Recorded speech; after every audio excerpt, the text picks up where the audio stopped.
지금 초기 창업 패키지랑 창업 성공 패키지 같은 정부 지원 사업들이 막 쏟아지고 있어요. 이제 사업 계획서 쓸 시간이 많이 남지 않았는데, 사업 계획서를 어떻게 작성해야 되는지 아직 감이 안 와서 못하고 계신 분들이 좀 있는 것 같아요. 아이템이 아무리 우수하고 비즈니스 모델이 우수해도 사업 계획서 이 서류 작업이 안 되면 어쨌든 간에 1차에서 탈락이다 보니까 고민이 좀 많으신 것 같은데요. 그래서 오늘 영상, 다음 영상 내용을 말씀드릴 거냐면, 사업계획서를 작성할 때는 실사면들이 주요하게 보는 포인트들이 있어요. 그 포인트들을 함께 점검하고 어떤 것들을 써야 하는지 그리고 어떻게 써야 하는지를 지금 같이 공부를 한번 해볼 건데요. 우선은 초기 창업 패키지 사업계획서를 먼저 한번 봐볼게요. 초기 창업 패키지가 먼저 나왔죠? 앞에 보면 이제 목차, 요약이에요. 요약부터 해서 이제 본 사업 계획서를 이렇게 쓰는 그런 공간이 있습니다. 근데 이거를 먼저 보신 분들은 아마 좀 더 헷갈리실 거예요. 왜냐면 그냥 문제인식 이렇게 이렇게 나와 있고 뭔가 이렇게 나눠져 있는 구간이 없거든요. 아무리 여기 도움말로 창업 아이템에 뭐 국내외 시장, 문제점 이런 거를 써라 라고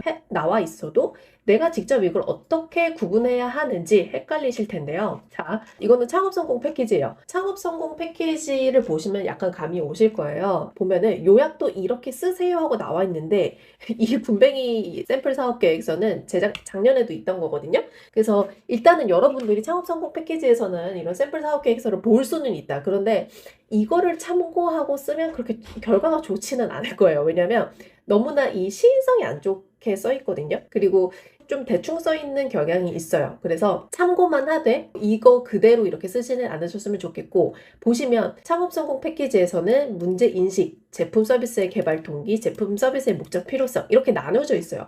이거 참고하셔서 초기 창업 패키지도 작성을 해주시면 돼요. 자, 여러분들 제가 이전에도 말씀드렸는데 이 정부 지원 사업 초기 창업 패키지, 사업 성공 패키지 이것들의 평가 지표는요. PSS 문제 인식 P, 그 다음에 실현 가능성 S, 그 다음에 성장 전략, 그 다음에 팀이에요. 이게 창업 성공 패키지는 뭐든 다 거의 비슷비슷해요. P, S, S, T입니다. 자, 그래서 이거대로 작성해야 하는 거는 똑같기 때문에 여러분들이 창업 성공 패키지 요거 참고하셔서 작성을 하시면 됩니다. 일단은 P, S, S, T를 따라서 작성하는 거는 이해를 하셨을 것 같아요. 자, 그러면은 그 안에서 또 세분화돼서 어떻게 작성해야 되는지 궁금하실 것 같은데 한번 봅시다. 일단은 저희가 다음 시간에 샘플 사업 계획서를 하나의 모델을 잡고 작성할 거예요. 제가 임의로 아이템 하나 선정을 했는데요. 그거를 작성하기 전에 반드시 아래 전제 조건을 확인해서 진행을 하셔야 합니다. 제가 샘플 사업 계획서를 쓸 텐데 이 모든 것들이 조사가 끝났다는 전제 하에 쓸 거고요. 이제 AI를 활용해서 여러분들이 좀 쉽게 쓸 수 있는 방법에 대해서 소개를 할 거예요. 이거 한번 체크해 보자고요. 문제인식은 무조건 챙겨셔야 돼요. 단순 불편함이 아닌 데이터로 증명되는 고통인가, 해결되지 않았을 때 손실이 명확하다. 이거 한번 체크해 보시고요. 그 다음에 시장성 한번 체크해 보셔야 돼요. 그러니까 막연하게 크다는 말 대신 당장 내 제품을 사줄 거점 시장을 정의했는가. 이 시장에 대해서는 조금 이따 다시 좀 더 세분화돼서 설명을 해드릴게요. 자, 그래서 문제와 시장성 체크를 하고 그 다음에 차별성 정말 중요하죠. 그냥 내 제품은 더 싸요. 내 제품은 이 기능이 있어요. 이런 것들이 아니라 기능이 있으면 그게 진짜 나의 타겟한테 효용 가치를 주는지 그런 것도 체크를 해보셔야 됩니다. 그래서 단순히 싸다는 논리가 아닌 고객이 경쟁사 대신 우리를 선택해야 하는 단 하나의 대체 불가능함이 있는가 경쟁성, 차별성 체크해보시고 그 다음에 확장성. 이게 단순히 하나의 모델이 아니고 하나의 시장만을 타겟하는 것이 아니라 우리 계속 점진적으로 사업을 키워가고 매출도 성장시켜야 되잖아요. 그래서 수익 구조가 10배, 100배 이렇게 계속 성장할 수 있는, 커질 수 있는 그런 시나리오가 있는 구체적인 비즈니스 모델을 가지고 있는가를 여러분들이 먼저 체크하신 다음에 사업계획서를 쓰시는 겁니다. 그래서 이 조사가 끝났다는 전제하에 저는 다음 시간에 사업계획서를 작성할 거고요.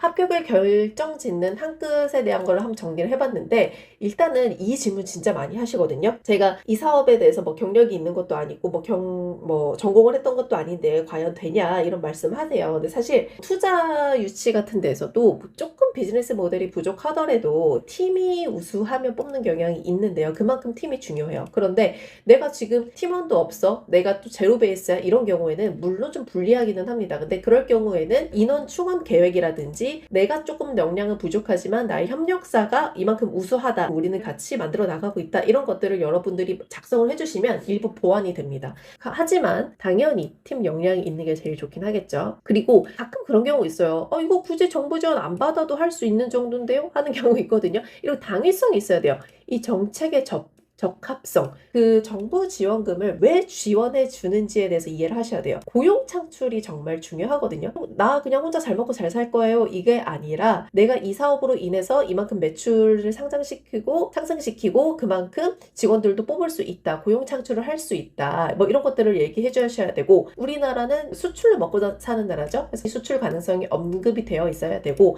결국 이 모든 것들은 국가 산업 발전에 도움을 주는 지표들입니다. 그러니까 이런 것들이 쭉 연결되는 적합성이 있어야 돼요. 그래서 정부 지원금 그냥 준다고 생각하는 게 아니라 사실상 투자를 하는 거잖아요. 그래서 정부가 왜 나한테 투자를 해야 되는가, 그 명분을 제시했는지 여러분들이 고민해 보시고 체크해 보셔야 됩니다. 그리고 금액도 제가 진짜 중요하게 말씀을 드리는데요. 보통 그 사업계획서 보시면 자금에 대해서 작성하는 칸이 있어요. 집행계획 이렇게 해서 나와 있죠. 지금 여기는 4줄 나와 있지만 여러분들이 사업에 맞춰가지고 줄 추가져서 작성해 주시면 되는데, 이거를 나의 뇌피셜로 쓰는 게 아니라 정확하게 이 가격은 얼마고 몇 개가 필요하고 세부 비교 견적을 봤더니 여기가 좀 더 유리하고 이런 것들을 여러분들이 조사를 하셨어야 돼요.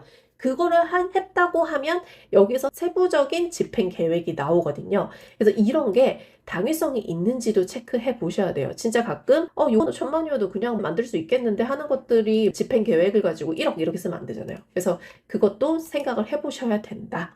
이렇게 말씀드리고요. 자, 그리고 이제 사업계획서를 어떻게 쓰면 될지 세부적으로 보는 시간 한번 가져볼게요. 자, 개념을 여러분들이 아셔야 되는 게 되게 많이 헷갈리시는 부분이거든요. 근데 보통 비즈니스 모델 아이템 여기 이렇게 생각을 하면 이게 똑같은 걸로 아세요. 그런데 사업계획서 보면은 여기서 아이템의 필요성 그리고 아이템 개발에 대한 소개 나와 있죠. 근데 여기 넘어가면은 비즈니스 모델, 수익화 모델 나와 있죠. 그러면 여기서 약간 하는 거예요. 왜냐면 아이템이 비즈니스 모델 아니었어? 라고 생각할 수 있는데, 아이템은요 진짜 이게 뭔가를 설명하시면 돼요. 그러니까 무엇을 만드는가, 고객의 불편함을 해결하는 제품 혹은 서비스 그 자체인 거예요. 결국에는 기술적 차별성과 성능에 대한 설명을 하라는 뜻이고요.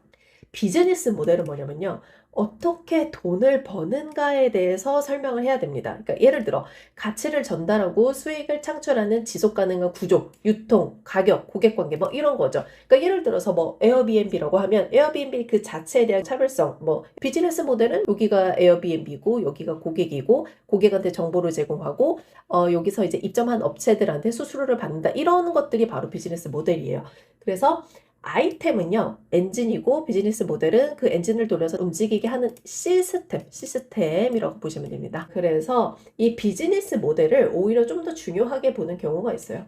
문제인식에 대해서 해결할 가치가 있는 문제인지 꼭 점검을 해보시면 됩니다. 보통은 이거를 점검을 해보시지 않으면요 그냥 내 뇌피셜에서 나와요. 나만의 문제가 아니게끔 설득을 할 수 있는 그런 문제여야 한다는 거죠. 이거는 제가 이제 샘플 사업 계획서를 쓸 예시니까 참고만 해주시면 되고요. 그 다음에 실현 가능성, 어떻게 실현할 건가, 이게 말은 좋아. 그런데 진짜 실현 가능한 건가를 이 사람들도 체크를 해볼 수 있게 이제 해야 되잖아요. 그래서 실제 어떻게 기술이 구현이 가능한지 이런 것들을 설명하면 됩니다. 자, 여기서 이제 중요한 게 나오는데요. 시장 규모에 대해서 말씀을 드리자면, 시장 규모는 그냥 이거 공식이에요. 공식. 탐,셈,쏨이라고 해서 내가 만들고자 하는 핵심 아이템을 포함하는 전체 시장에 대해서 설명을 하는 거고요. 그 다음에는 유효시장, 수익시장입니다. 그러니까 제일 처음에는 우리가 수익시장부터 시작을 하겠죠. 수익시장을 처음에 타겟하고 비즈니스 모델을 구축했다면 우리가 점점 나아가야 될 방향은 이 바깥으로 계속 나가는 거죠. 그래서 시장의 파이를 좀 더 키워야 된다. 그래서 사업계획서라든지 그 발표 자료에는 반드시 이 시장의 규모가 들어가야 되고, 지금 내가 처음 타겟하는 유효시장에 대한 설명이 근거 자료를 포함해서 반드시 들어가야 됩니다. 이 바텀업 산출 근거라는 거는 뭐냐면요, 예를 들어서 고객이 얼만큼 예상이 된다, 그리고 우리의 월 구독료는 얼마다, 뭐 서비스 도입률이라고 하면 이런 것도 넣어줘서 계산을 해야겠죠. 그래서 반대로 시장에서 몇 퍼센트를 잡아서 뭐 내려오는 방식도 또 있기는 해요. 그리고 팀 역량 제일 중요하죠. 제가 아까 비즈니스 모델 아이템이 조금 부족하더라도 팀 역량이 우수하면 투자도 받는 경우가 많다고 했어요. 그래서 아이템은 100점인데 이 팀이 정말 이거 끝까지 해낼 수 있을까? 중독 포기하지 않을까? 당연히 고민이 되겠죠. 돈을 줬는데 못 해내면 안 되잖아요. 그렇기 때문에 대표자의 역량, 그 다음에 팀원의 역량, 협력사의 역량 이런 것들 꼼꼼하게 보는 편이다. 그래서 방금 제가 말씀드렸던 게 나와 있네요. 정보는 물론 아이디어에 돈을 주는 것도 맞기는 한데 그보다도 이 아이디어를 현실로 만들 사람에게 돈을 준다는 거를 고민하고 부족하신 분들은 어떻게 보완하면 좋을지 생각해 보시면 좋겠습니다. 자, 그래서 우리가 다음에는요, 이 내용을 기반으로 뭐 초기 창업 패키지든 창업 성공 패키지든 이거 본격적으로 써볼 건데 시간이 별로 없기 때문에 제가 하루 이틀 내로 작성하는 거 보여드릴 거고요. AI를 통해서 여러분들이랑 좀 쉽게 한번 만들어 보려고 하고, 한 가지 당부드리고 싶은 말씀은 뭐냐면, 모든 거를 AI한테 시키지 마시고요. 왜냐면 AI는 내 사업에 도움을 주는 거지 내 사업을 이끌어갈 수는 없기 때문에 제가 말씀드렸던 이런 사전조사 있죠? 이거를 다 끝내놓고 작성할 때 그 작성의 시간을 줄여준다는 느낌으로 AI를 쓰시면 됩니다. 그리고 또 사업계획서 안에 시각적인 자료들이 들어가는 경우가 있어요. 그런 것들 내가 못 만든다 하는 부분들, 그런 것들 AI를 통해서 우리가 같이 만들어 볼 거고요.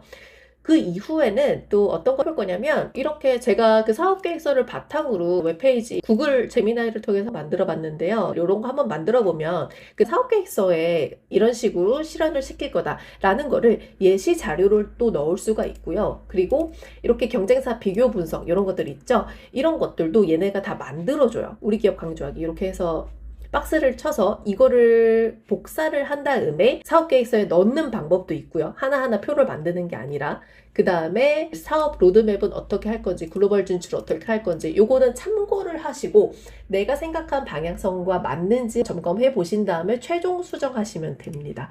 그리고 여기서 필요한 이런 인포그래픽 자료들 있잖아요.